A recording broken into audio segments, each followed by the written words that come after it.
All right, guys, welcome back to another Raid Shadow Legends video. This is Ali Plays, and today I have Jay Gigs joined with me. Hi, Jay Hey, what's Gigs. going on? What's up, man? Not much, man. So I want to make a video of the top 10. Not top 10. It's not like going to be in specific order.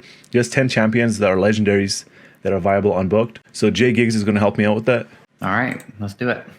All right. So first champion we're going to talk about is Raglan. So we both agree that Raglan, her ability is already relatively short cooldown. Like her miracle ability, her A3 is a 3-turn cooldown unbooked, and when it's booked, it's a 2-turn cooldown.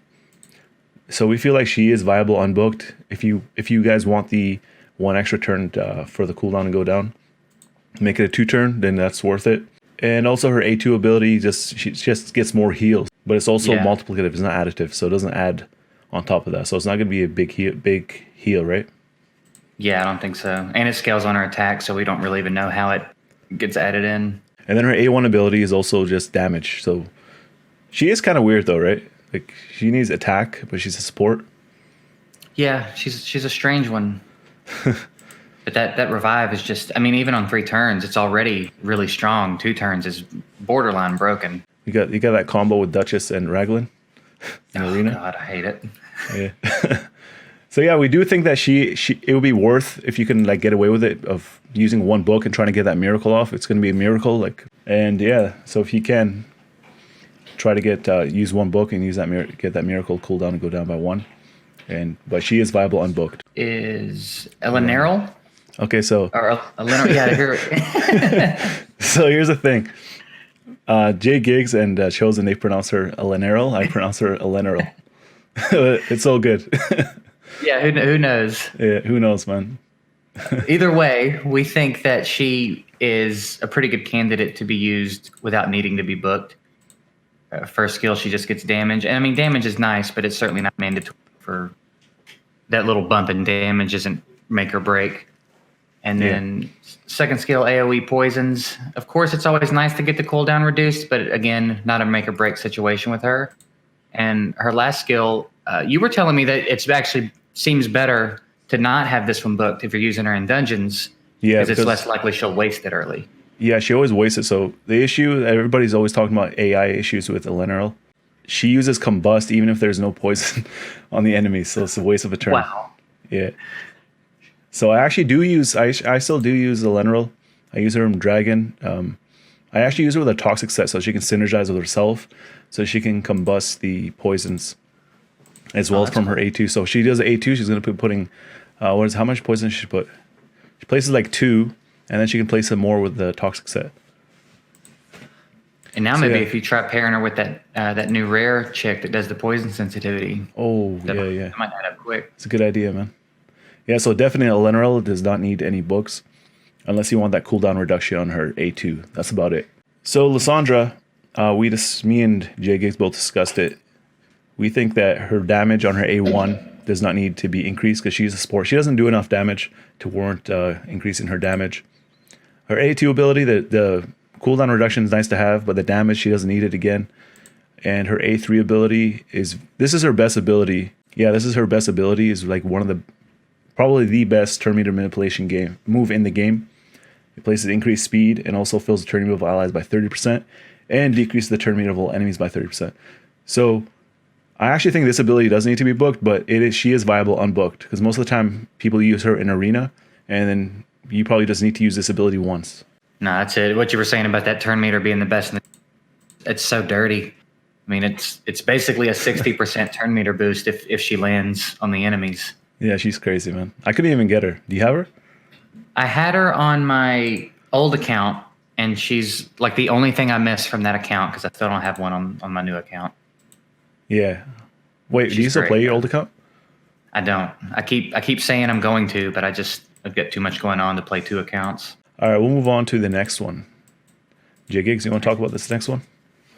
Is it Eleanor? Yeah. Okay.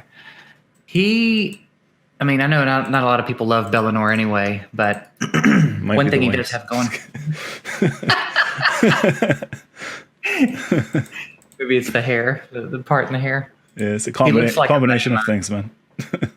Yeah, he looks like a buddy of mine, so I always give him crap for it. he just one thing he's got going for him is that he doesn't really need books. For what you're going to use him for, his big claim to fame is this defense down and weaken, and you don't get cooldown for it, so the damage doesn't really matter that much, and he gets a cooldown on his A3. But again, it's not that big of a deal.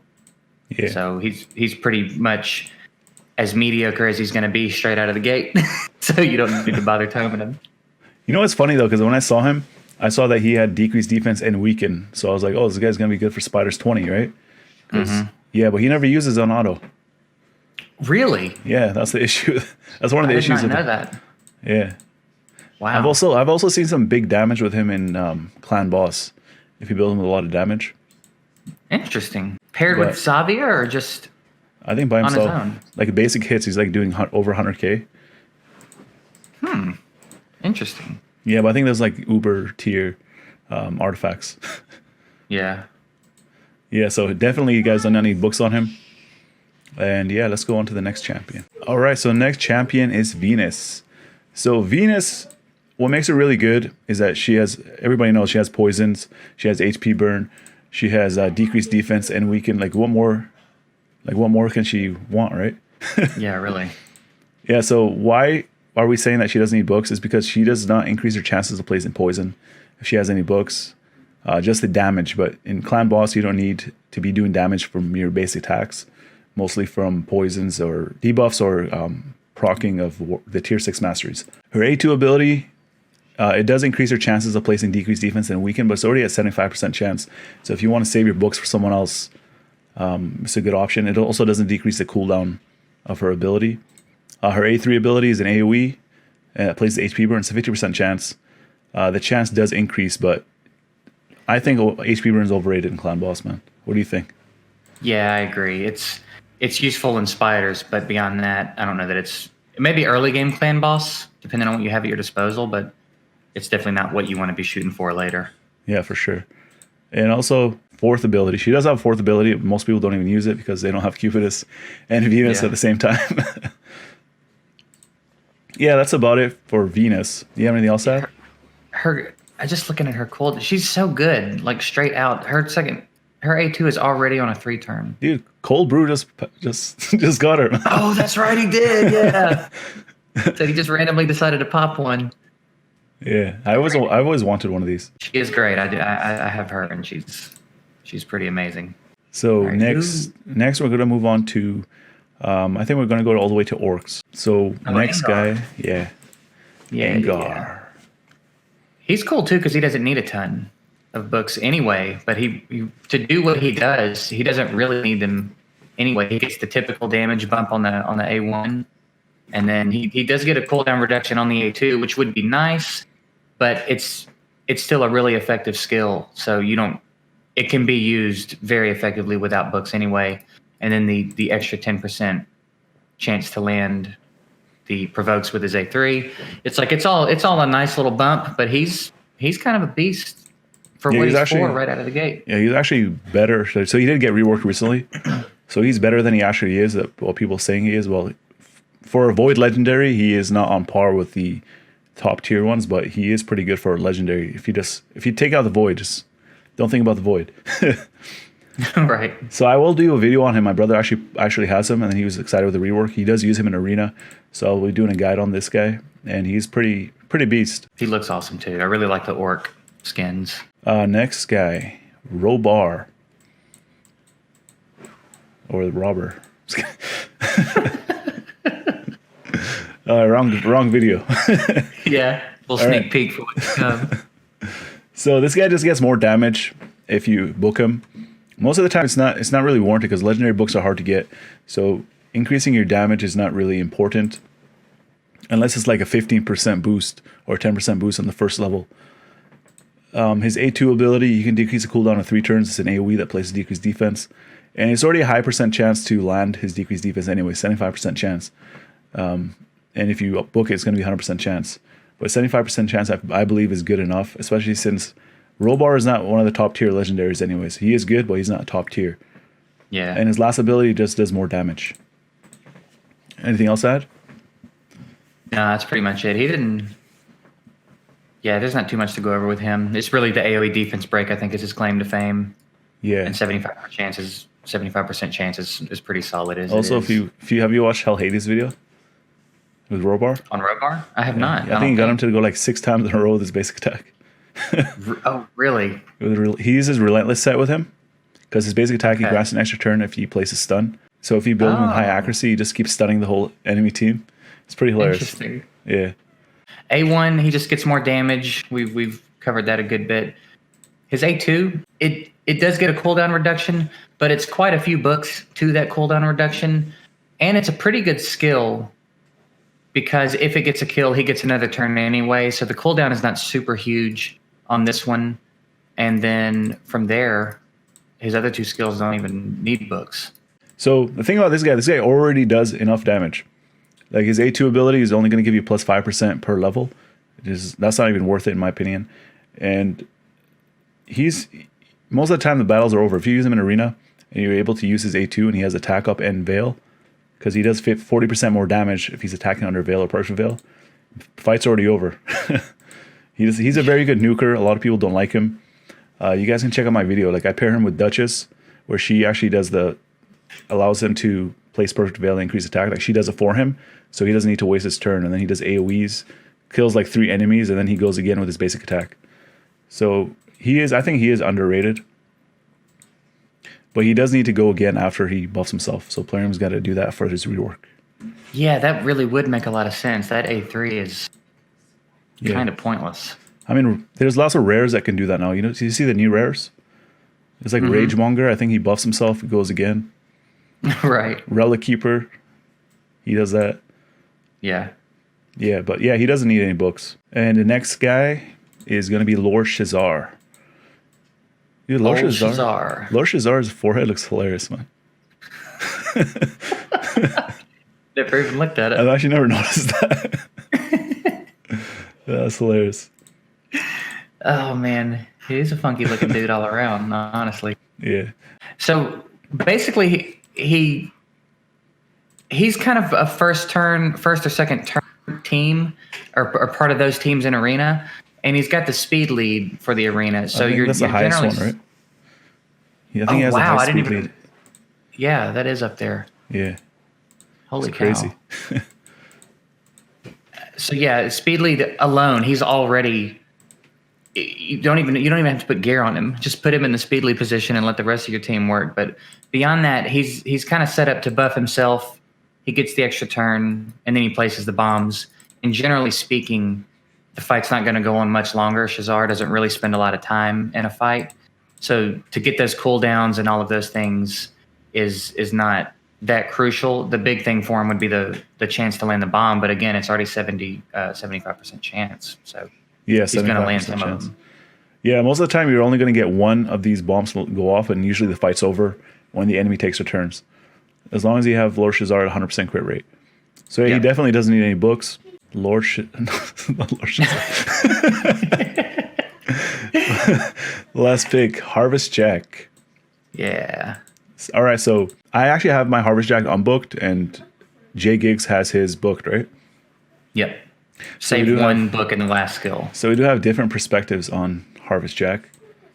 Which skill? The last skill, you didn't have the cooldown reduction, right? Yeah, I've got everything else, but I don't have that cooldown. So I guess you can argue that he is better booked. Obviously, like most champions, they should be better on booked, right? Yeah. Except for Occult Brawler. That guy does not need books. Right. It makes him worse. Yeah, so Harvest Jack, when he's in fights, the fights usually last very, very long. So he's going to go slow and steady.